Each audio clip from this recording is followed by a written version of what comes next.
Leon Whitfield was 38 years old, and until that Tuesday morning, he believed his marriage was the one thing in his life built to last. He had spent 7 years turning a one-man electrical operation into a 12-person company with his own hands, while his wife Adrienne spent those same years quietly deciding she deserved something better. Leon didn't know that yet. He left for work the same way he always did, coffee in hand, 6:47 in the morning, steady as a foundation he'd poured himself.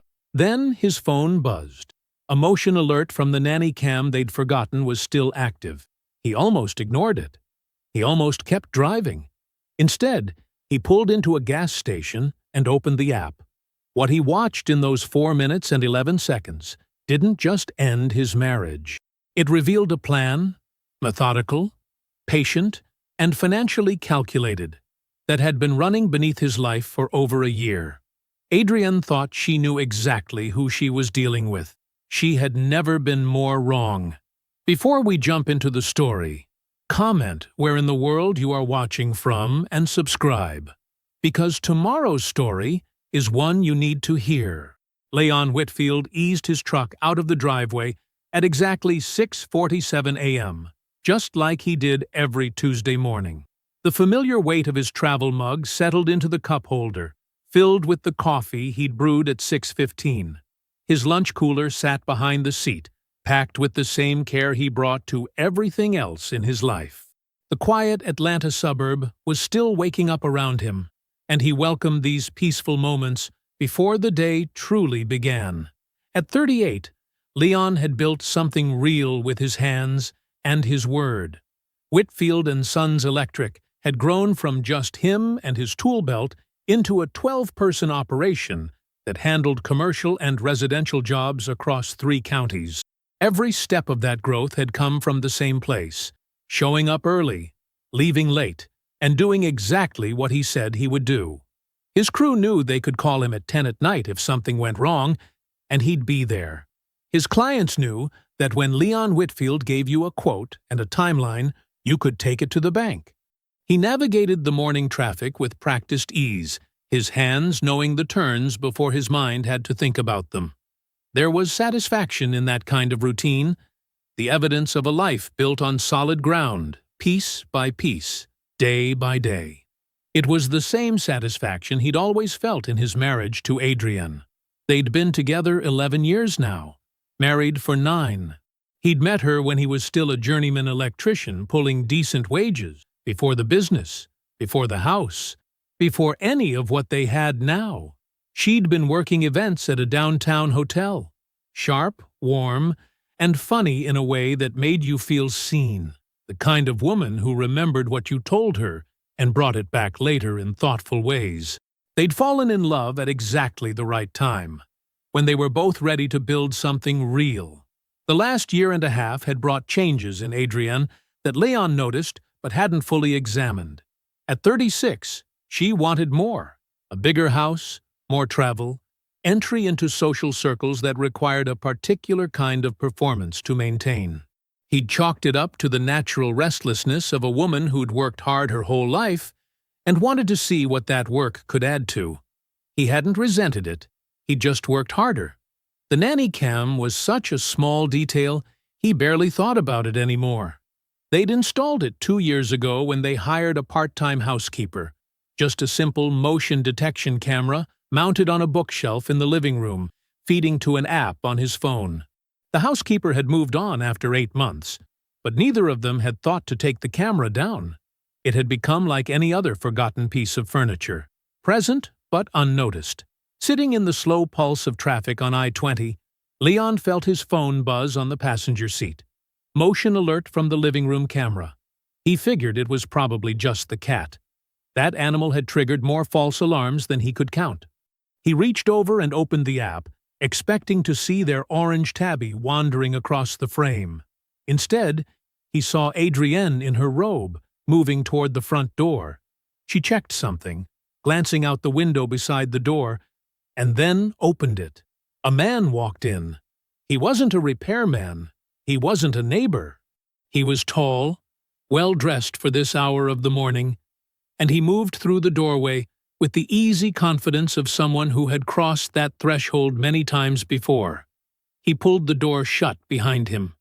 Adrienne stepped into his arms. He kissed her on the mouth. Leon watched 4 minutes and 11 seconds of footage. Then he locked his phone and stared through the windshield at the car ahead of him. The light had turned green. He didn't move until the car behind him sounded its horn. 2 exits up, he pulled into a gas station. He sat in the parking lot with the engine idling and the coffee going cold in the cup holder. 22 minutes passed. He didn't call Adrienne. He didn't call anyone. He sat perfectly still, doing what he had always done when something went wrong on a job site. He resisted the impulse to act on the first thing he felt, and he waited until he could see the shape of the whole problem. Then he pulled back onto the highway and drove to work. Leon arrived at the job site just as the morning sun was breaking over the horizon. He parked his truck, grabbed his tools, and walked through the familiar motions of starting another workday. His foreman, Curtis, was already there, coffee in hand, going over the day's assignments. "Morning, boss," Curtis said, then paused, studying Leon's face. "You all right? You look a little off." "Didn't sleep well," Leon said, the lie coming easily. "Let's check that south wall conduit run." For the next 4 hours, Leon moved through his responsibilities like a man operating on muscle memory. He checked the electrical panels, signed off on installations, and directed his crew with the same steady authority he always had. But beneath the surface, his mind was running calculations, not voltage or amperage this time, but something far more personal. During his lunch break, Leon sat in his truck and pulled out his phone. He scrolled to his brother Jerome's number and pressed call. Jerome answered on the second ring. Jerome Whitfield was 51, semi-retired after 15 years running his own private investigation firm. His knees and his patience for fieldwork had given out around the same time. He wasn't warm the way Leon was warm, but he was completely reliable. In the Whitfield family, those had always been understood as different expressions of the same devotion. "What's wrong?" Jerome asked, picking up the tension in his brother's silence. Leon didn't tell him what he'd seen. He asked a single question. "If I needed to know everything about a situation, how long would it take you to get it for me?" Jerome was quiet for a moment, weighing the gravity in his brother's voice. Then, "Give me a week. I'll send you what I have tonight." That evening, Leon pulled into his driveway to find lights on and music playing from the kitchen. Adrienne was at the stove, stirring something that smelled like the chicken dish she'd perfected years ago. She looked up when he walked in, her smile bright and genuine, or at least genuine enough that the difference wasn't immediately visible. "How was your day?" she asked, coming over to kiss him hello. Her hand lingered on his arm, the gesture of a woman who loved her husband. Leon felt the touch like a burn. "Busy," he said, managing a tired smile. "That new commercial project is keeping us on our toes." They ate dinner together, and Leon listened to her stories about work, about lunch with friends, about plans for the weekend. He asked small questions, gave appropriate responses, and showed nothing on his face that would tell her anything had changed. After Adrienne fell asleep, Leon sat at the kitchen table with his laptop open. The camera app's interface was simple, a rolling 60-day archive of motion-triggered clips. He started at the beginning and worked forward, fast-forwarding through empty rooms and cat wanderings, stopping whenever the motion log showed activity during his work hours. What he found stole his breath in a way the morning's discovery hadn't. That had been a single wound. This was something else entirely. The man, the same man, every time, had been coming on Tuesday and Thursday mornings for at least 9 weeks. The footage showed him arriving within 30 minutes of Leon's departure, staying between 90 minutes and 2 hours, leaving before noon. He moved through Leon's house with the ease of repetition and comfort. He sat in Leon's chair at Leon's kitchen table. He left coffee cups on Leon's counter. In one clip, he answered his phone and walked through the living room while Adrienne finished getting dressed down the hallway, utterly at home in a space that wasn't his. Then Leon found the clip that made his blood run cold. Adrian was on her own phone call, laughing that unguarded laugh she used with people she trusted. She said something Leon couldn't quite make out, and then words that stopped his heart for 3 full beats. He has no idea. He never does. Leon closed the laptop. He sat in the dark kitchen for a long time, perfectly still. Then he opened a new email and addressed it to Patricia Lamont, the attorney who had handled Whitfield & Sons Electrics Incorporation and who Leon had trusted for 6 years. He typed 3 words, "I need you." He went to bed without saying a word to Adrienne. He lay beside her in the darkness, not sleeping but completely still, because he had already made his first decision. Grief would not set the pace of what happened next. This was his situation now. He would own every move. 4 days after making the call to Jerome, Leon sat alone in his office, the evening sun casting long shadows through the blinds. His crew had gone home for the day, their tools packed away, the job sites quiet. On his desk lay an 11-page report, delivered by Jerome himself just minutes ago. Leon read the first page twice, his eyes moving methodically over each detail. The man from the footage had a name now, Bryce Okafor, 40 years old, a partner track attorney at a mid-size corporate firm in Buckhead. Not a stranger who had wandered into Adrian's life by chance. He was her college boyfriend from before she transferred schools. Someone with history, someone who had known exactly what he was doing when he re-entered her life. Jerome's investigation was thorough, clinical in its precision. Phone records showed regular calls and texts spanning 14 months. Hotel stays, 3 of them, aligned perfectly with weekends Adrienne had described to Leon as girls' trips. Through a password reset vulnerability, Jerome had accessed a private email account containing correspondence that left no room for doubt about the affair's duration or depth. Leon set down the first section and moved to the next. His hands were steady, but something cold had settled in his chest as the full picture emerged. This wasn't a recent mistake, not a moment of weakness or confusion. This was sustained, deliberate, planned. Then he reached the part that changed everything. 3 months ago, Adrienne had attended a meeting at a financial planning firm in Sandy Springs. Alone. 90 minutes. Jerome had obtained the firm's client intake record through a contact. It listed Adrienne Whitfield and a clear purpose: projected asset valuation and distribution planning, marital estate. She had requested an estimate of Whitfield & Sons Electric's value. She hadn't told Leon about the meeting. She hadn't mentioned it since.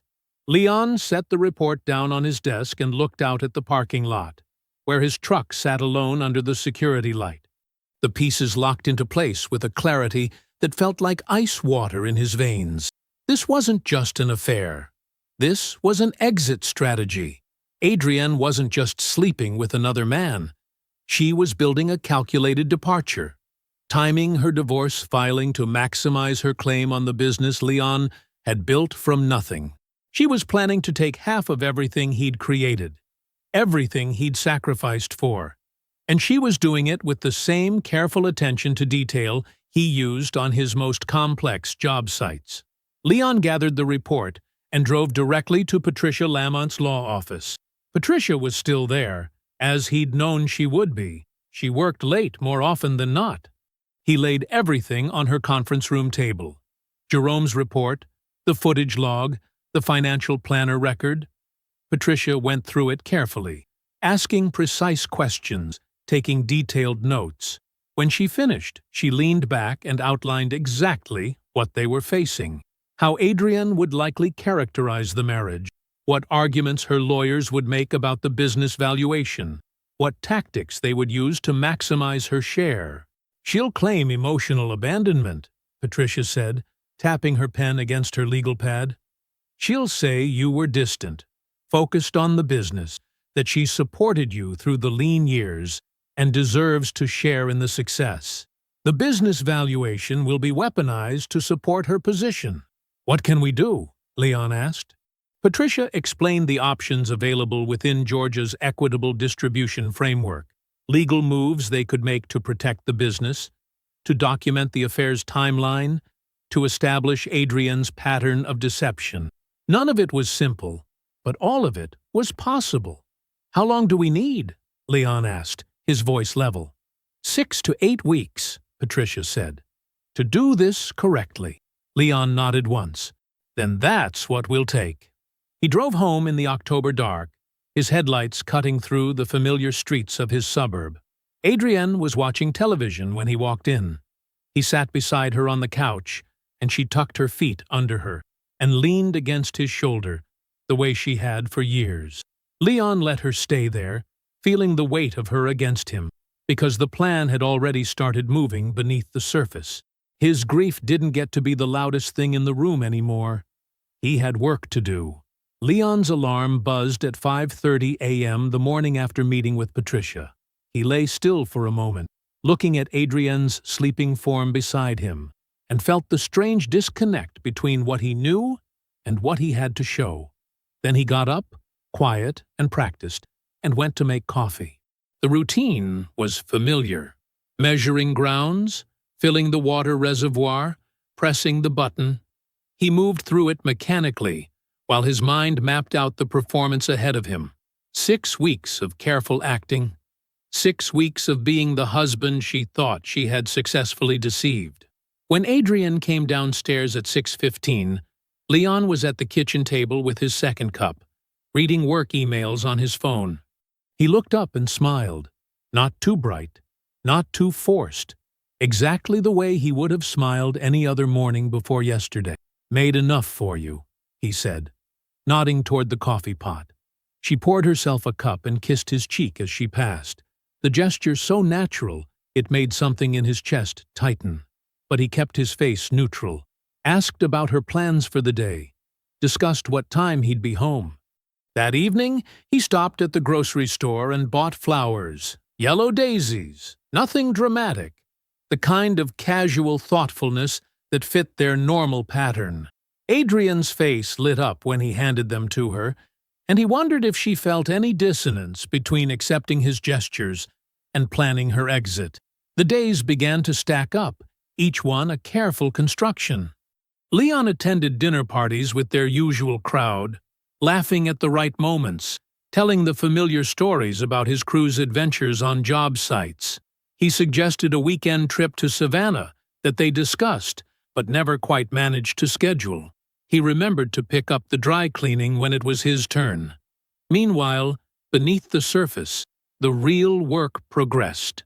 Patricia moved methodically through the business restructuring, shifting certain operational assets within completely legal parameters that would fundamentally change how the company's value would be calculated in any future proceedings. They weren't hiding assets. They were reorganizing them in ways that would withstand scrutiny, but significantly impact any distribution calculations. Jerome's surveillance continued, precise and thorough. 7 more meetings between Adrienne and Bryce, documented with times, locations, duration. The Tuesday-Thursday pattern held steady, like clockwork, and Leon wondered if they thought the reliability of their schedule made it safer somehow. But it was during the social gatherings that Leon began noticing the deeper layer of Adrienne's strategy. At a dinner party, he overheard her in the kitchen with Sarah Matthews, her voice soft and slightly vulnerable. "It's just, he works so much. Sometimes I feel like I'm living with a stranger."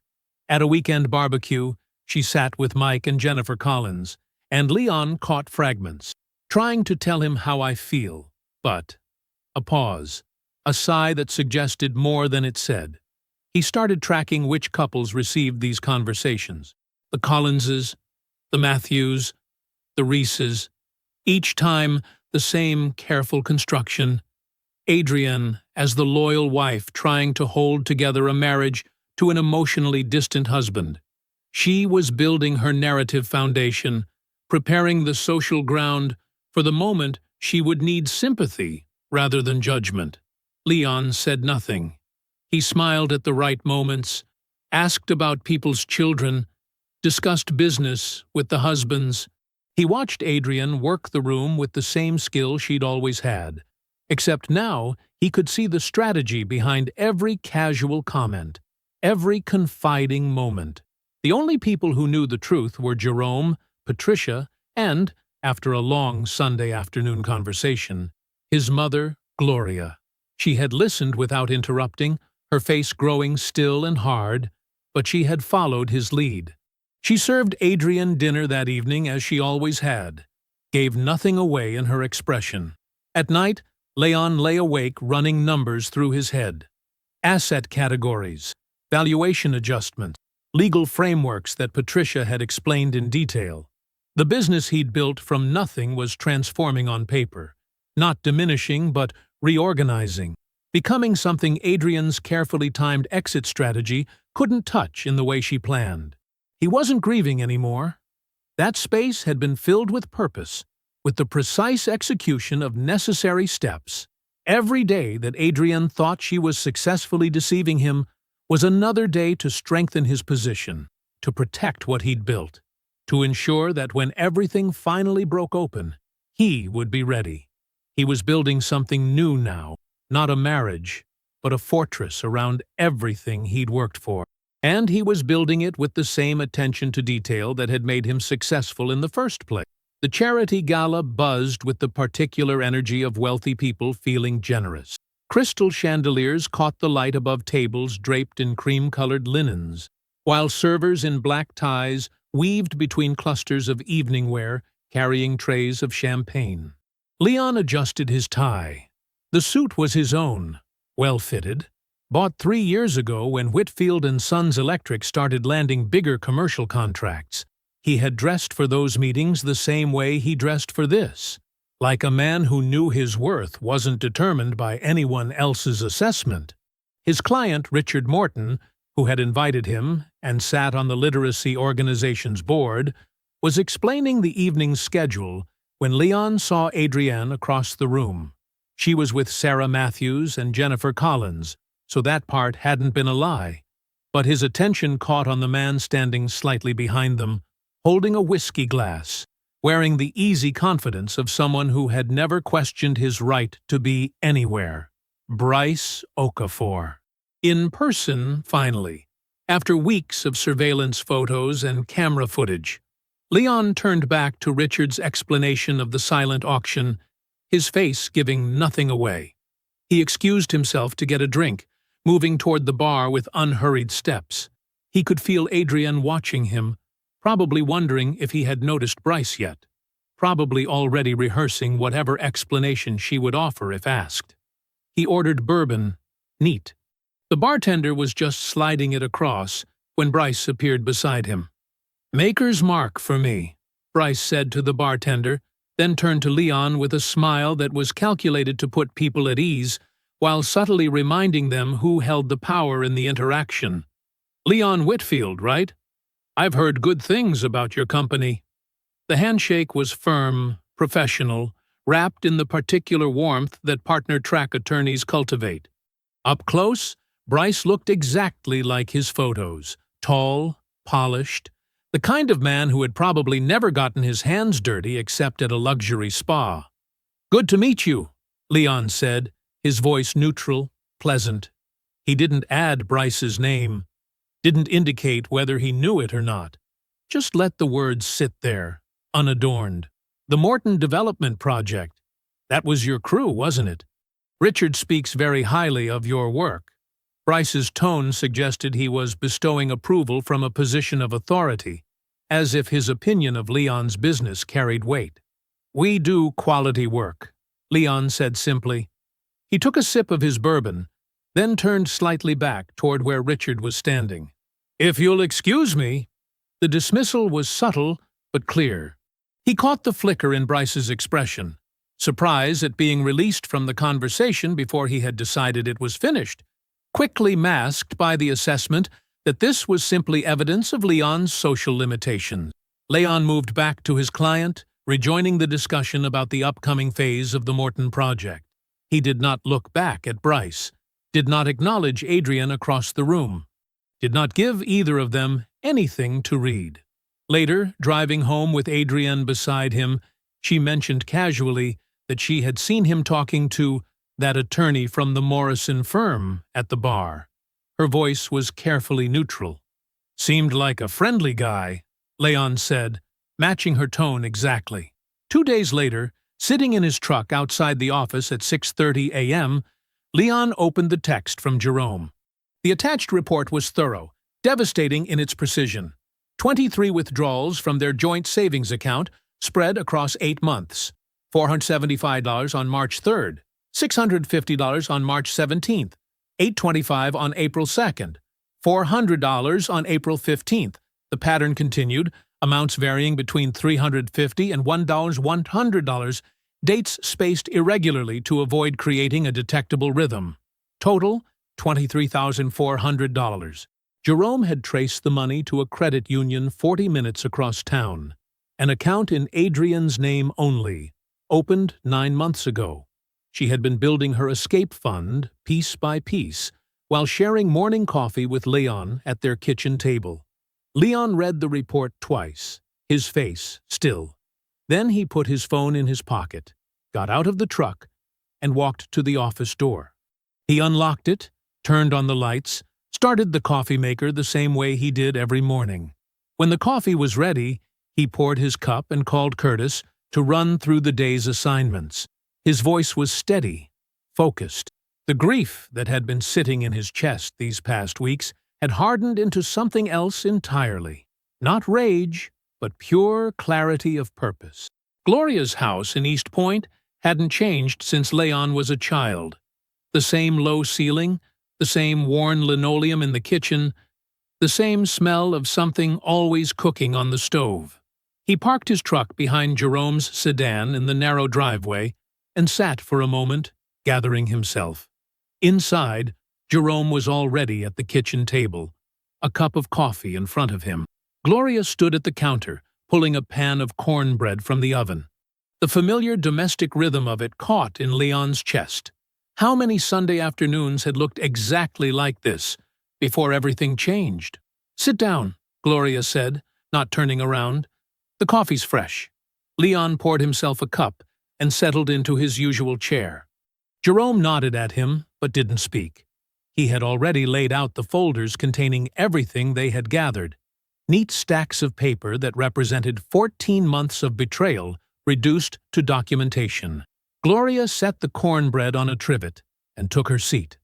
Her eyes were steady on Leon's face. "Tell me," she said simply. Leon had rehearsed this conversation in his mind, but sitting here in his childhood kitchen, the words felt heavier. He started with the Tuesday morning camera footage, described the man walking through his front door like he belonged there. His voice remained level as he detailed Jerome's investigation. The affair with Bryce spanning 14 months, the hotel stays that matched Adrienne's supposed girls' trips, the private email account full of intimate correspondence. When he reached the financial planner meeting, Adrienne secretly seeking a valuation of his business, Gloria's hands tightened slightly on her coffee cup. But she didn't interrupt. The 23 withdrawals were the hardest part to say out loud. $23,400 total, Leon finished. Hidden in an account across town. She's been building it for 8 months. Silence filled the kitchen. Then Gloria spoke, her voice carrying the particular weight of a mother who had watched her son pour himself into something that was being quietly dismantled from the inside. "And she was sitting in this house at my dinner table the whole time." Leon nodded. Jerome reached for his phone and dialed Patricia's number, putting it on speaker. Patricia's voice was clear and professional as she outlined the legal strategy they had built. The documentation package was comprehensive. Affair evidence, financial records, everything properly logged and witnessed. The hidden account withdrawals constituted dissipation of marital assets under Georgia law, which would allow the court to compensate Leon from Adrienne's share of the settlement. The business restructuring completed over the past weeks, all completely legal, had effectively neutralized the valuation argument Adrienne's attorney would try to make. "The petition is ready to file Friday morning at 9, Patricia continued. The process server will arrive at the house by 9:15. Leon, you'll be documented at your job site. Once the papers are served, all communication from her routes through my office. No direct contact. Gloria listened intently, her face showing nothing but the focused attention she had always given to important matters. There's one more thing, Leon said when Patricia finished. The night before we file, I'm having dinner with her. Jerome looked up sharply. Gloria's eyes narrowed slightly. I need to look her in the eye, Leon continued. Give her one chance to tell me the truth on her own terms. Not because it changes anything, the filing happens regardless, but I need to know if she's capable of honesty when honesty costs her something. The kitchen was quiet except for the soft hum of Gloria's refrigerator. Through the window, late afternoon sun caught the edges of the cornbread pan, still cooling on the counter. Gloria studied her younger son's face, the same face she had watched grow from boy to man, the same quiet strength she had always seen in him. You already know what she's going to do, she said softly. Leon met his mother's eyes. I know, he said. I need to see it anyway. He drove home in the gathering dark, streetlights coming on along the familiar route. The weight of the afternoon's conversation settled around him like a heavy coat, not crushing him, but reminding him with every breath what he was carrying.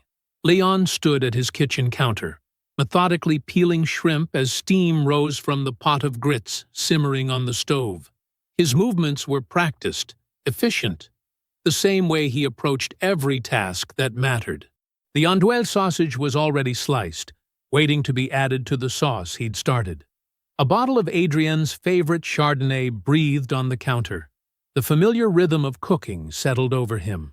This dish had been Adrienne's favorite since their third date, when he'd first made it for her in his old apartment's tiny kitchen. She'd sat on his counter then, legs swinging, watching him cook with genuine fascination. Where did you learn to cook like this? She'd asked, and he'd told her about Gloria teaching him and Jerome when they were boys, insisting her sons would never depend on anyone else to feed them properly. Now, 11 years later, Leon moved through the same motions in a different kitchen. The house was quiet, except for the soft bubbling of the grits and the steady tap of his knife against the cutting board. He'd set the table properly. The good plates, wine glasses, cloth napkins. The evening light slanted through the windows, catching the edges of the wine bottle's label.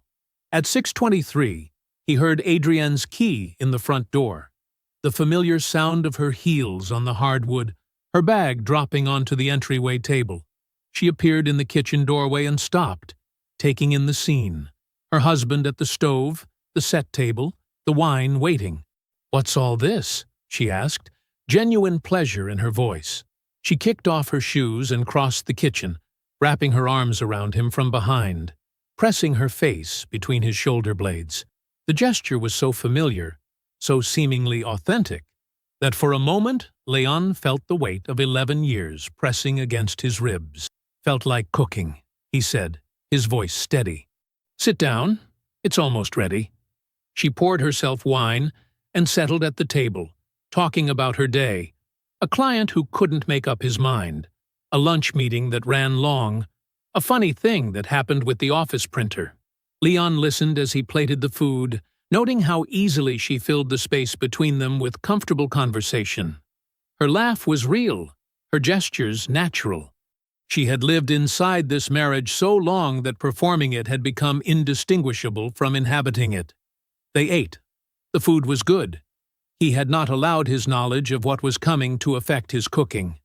Adrienne made appreciative sounds, took second helpings. She mentioned a holiday trip she'd been looking at, somewhere warm for Christmas, maybe, just the two of them. Leon waited for a natural pause in her conversation.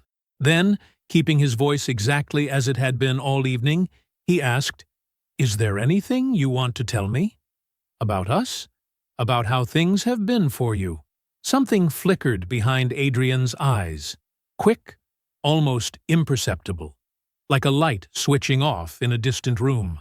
Then it was gone, replaced by the warm, open expression she wore when she wanted him to feel seen.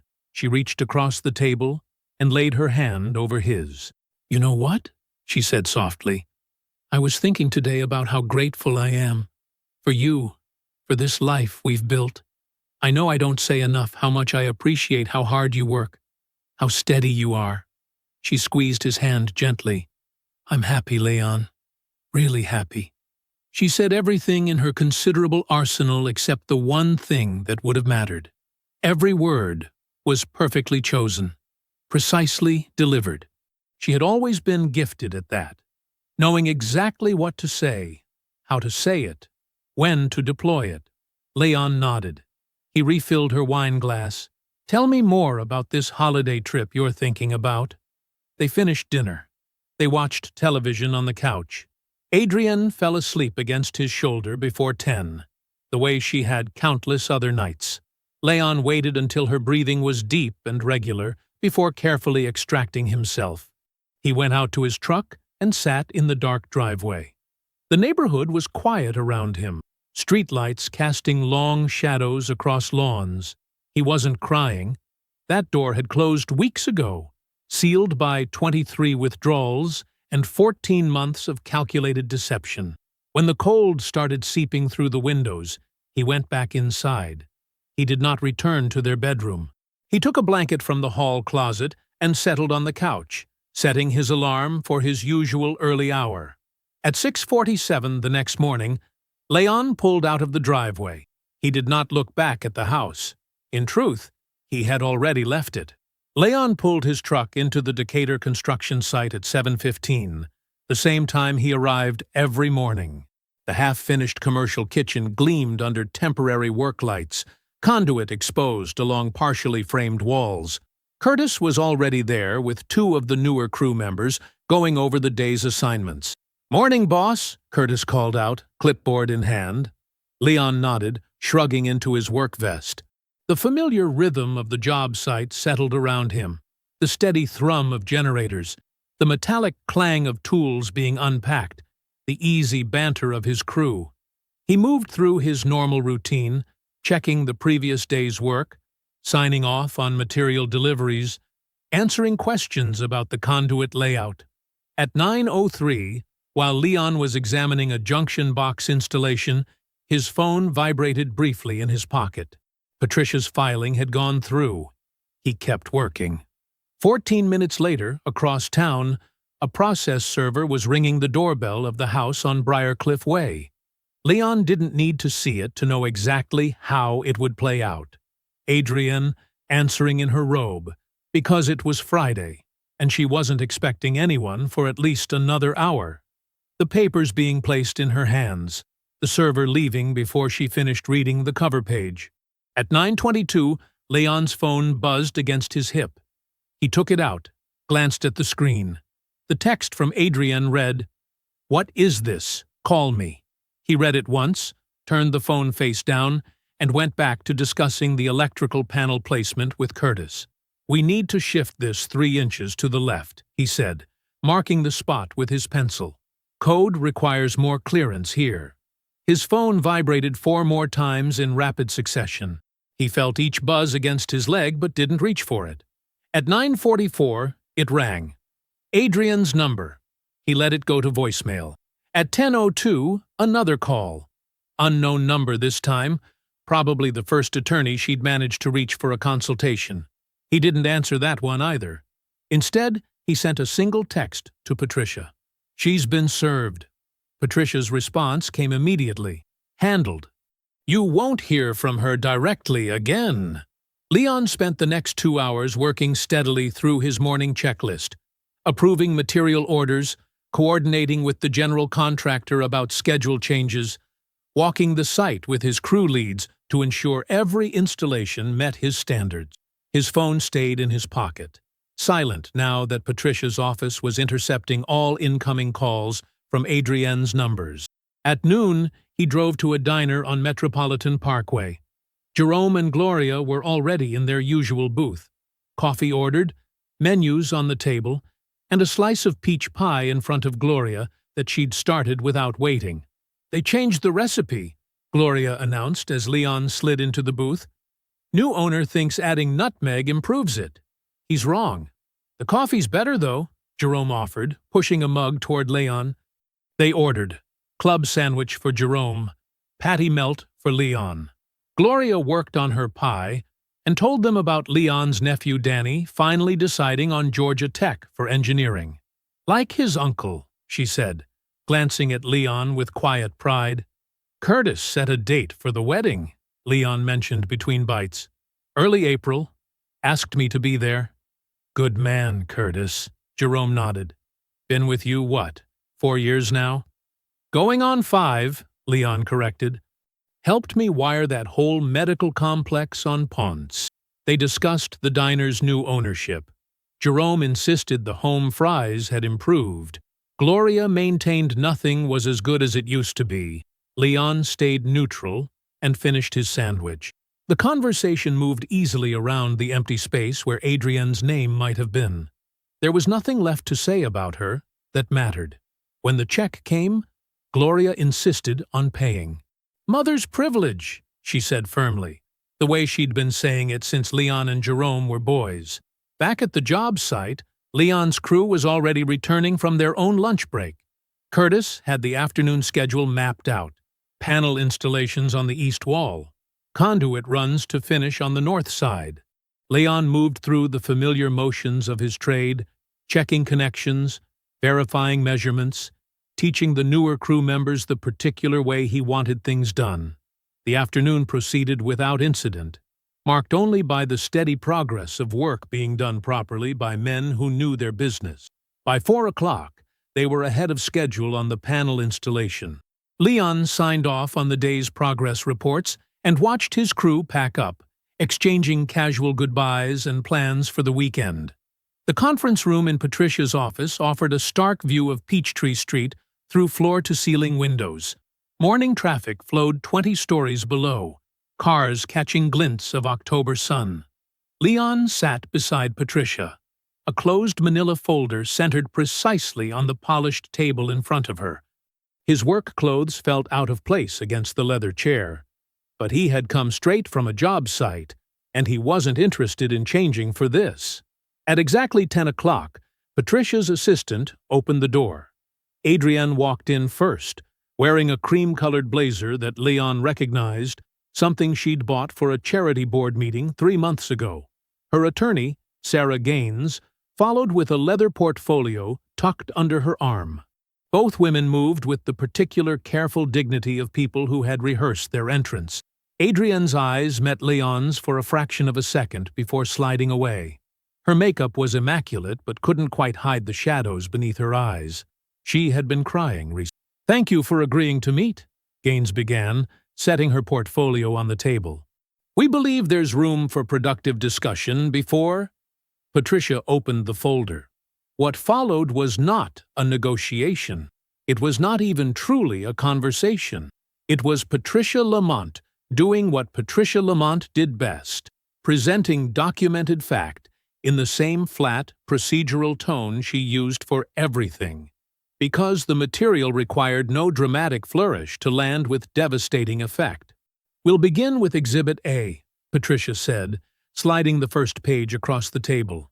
Security camera footage from the residence, covering a 60-day period. We've provided a timeline marking specific dates and durations of Mr. Okafor's visits. You'll note the pattern: Tuesday and Thursday mornings, arriving consistently within 30 minutes of Mr. Whitfield's departure for work, staying between 90 minutes and 2 hours. Gaines began writing rapidly in her portfolio. Adrienne's hands remained perfectly still in her lap. Exhibit B contains phone records documenting contact between Mrs. Whitfield and Mr. Okafor, spanning 14 months. Exhibit C provides hotel receipts corresponding to 3 weekends Mrs. Whitfield described to Mr. Whitfield as girls' trips. Exhibit D is a transcript of emails from a private account registered to Mrs. Whitfield.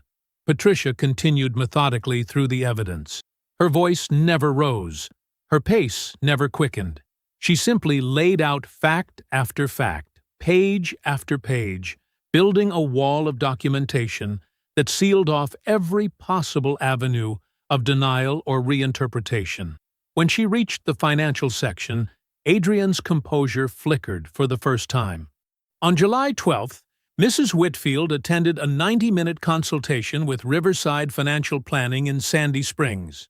The stated purpose, as recorded in their client intake form, was projected asset valuation and distribution planning, marital estate. Specifically, Mrs. Whitfield requested an estimate of Whitfield & Sons Electric's market value. Mr. Fuster, Whitfield was not informed of this meeting. Gaines leaned in to whisper something in Adrienne's ear. Adrienne shook her head once, sharply. Finally, Patricia continued, we have documented 23 withdrawals from the joint savings account over an 8-month period, totaling $23,400. The amounts were deliberately irregular to avoid pattern detection. The funds were transferred to an account opened by Mrs. Whitfield at Prairie Credit Union, an institution with which she had no prior relationship. The silence that followed felt physical. Traffic continued moving 20 stories below. The conference room's climate control hummed quietly. Adrienne stared at the table, her jaw set. Her hands remained still in her lap, the particular stillness of someone exerting significant control. Gaines wrote another note in her portfolio, then touched Adrienne's arm gently. Finally, Adrienne looked up. For the first time since entering the room, she met Leon's eyes directly. What passed between them in that moment was not the love they had built over 11 years, and not the cold strategy of the past 14 months, but something else entirely. The expression of a person who had just understood, completely and too late, that they had been operating on a false assumption about who they were dealing with. Leon spoke once. He had chosen his words carefully, and he delivered them in the same tone he used when telling a client what it would cost to fix something that should never have been allowed to deteriorate so far. You decided I was somebody you could afford to underestimate. I just needed you to understand that was the only mistake that mattered. He buttoned his jacket. He stood. He walked out of the conference room, down the hallway lined with law firm artwork, through the glass doors onto Peachtree Street, where the October air was crisp and bright. For a moment, he stood on the sidewalk, feeling the particular lightness that comes with setting down something extraordinarily heavy. Then he walked to his truck and drove back to work.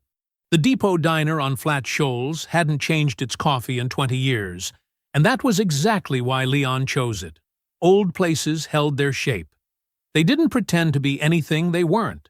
He arrived at 6:45 a.m., ordered coffee black, and set a manila folder beside his left hand. His Whitfield & Sons work shirt still had yesterday's drywall dust on one sleeve. He hadn't changed for this meeting. He wasn't going to. Bryce Okafor walked in at 7:07, precisely 7 minutes late, the kind of delay meant to establish dominance without being openly rude. He wore a charcoal suit that probably cost more than Leon's first work truck. His smile was the practiced expression of a man who had spent years perfecting the exact degree of condescension that would land without quite being actionable. "Interesting choice of venue," Bryce said, sliding into the booth. He didn't order coffee. "I'm not here to threaten you," Leon said. "And I'm not here to argue. I want to say one thing to your face, and then I want to give you something. After that, you can do whatever you want with your morning." Bryce leaned back, shoulders easy against the vinyl. "I'm listening." "You knew she was married. You knew about me specifically. She told you about me. I know that, because you came and shook my hand at that gala, and looked me in the eye and lied without flinching. So I don't have any interest in pretending you were some innocent party who got swept up in something. You made choices. Every Tuesday, every Thursday, every hotel room. You made a choice." Bryce's mouth opened. Leon held up one finger. Not aggressive.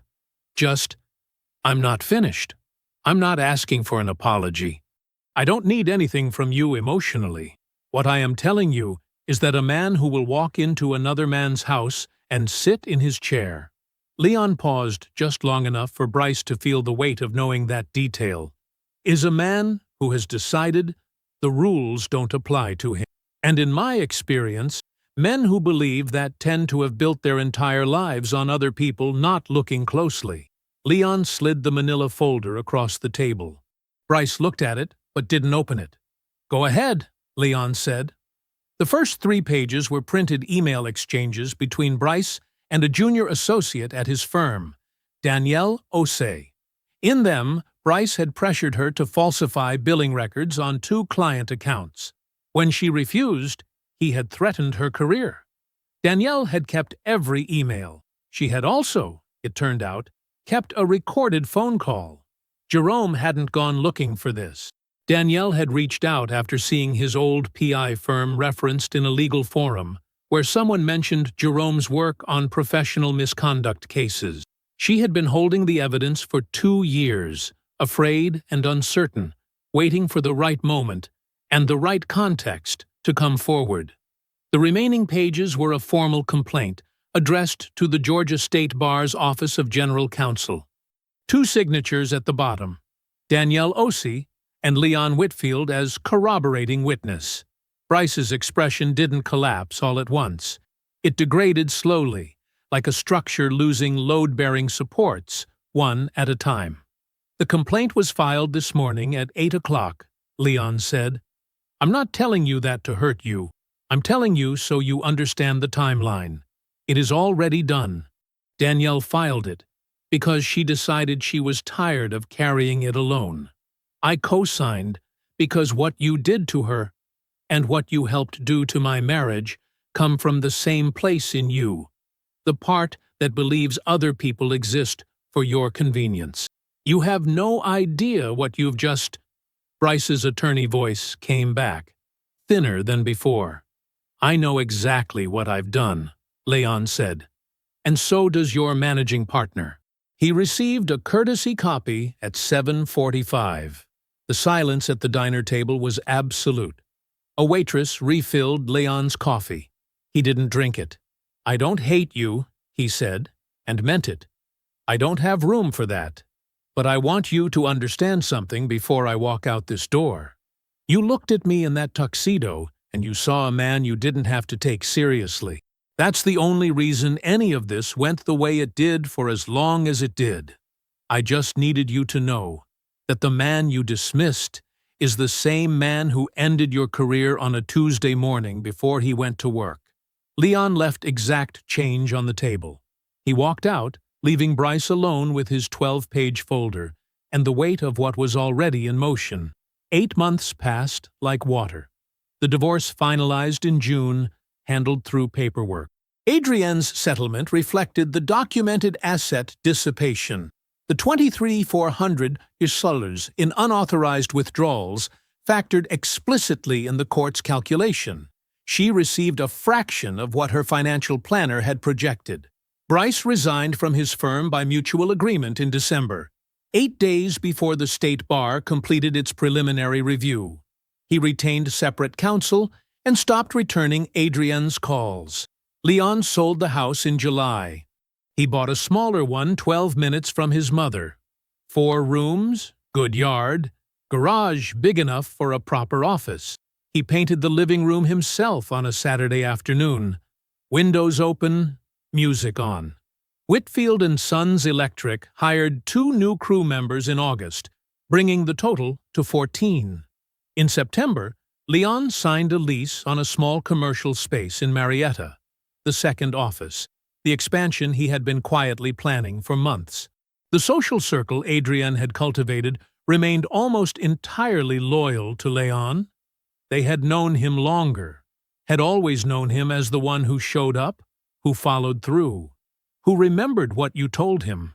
She had misread the room she thought she'd spent years working. On a Tuesday morning in October, Leon pulled out of his new driveway. Coffee in the cup holder, tools in the truck bed. His phone buzzed. Motion alert from the new house camera. He glanced at the screen. The cat walked across the living room. Leon smiled, set the phone face down, and drove to work. I hope you enjoyed that one. Be sure to like the video and subscribe so you don't miss the next story. I've picked out 2 more for you that I think you'll really like.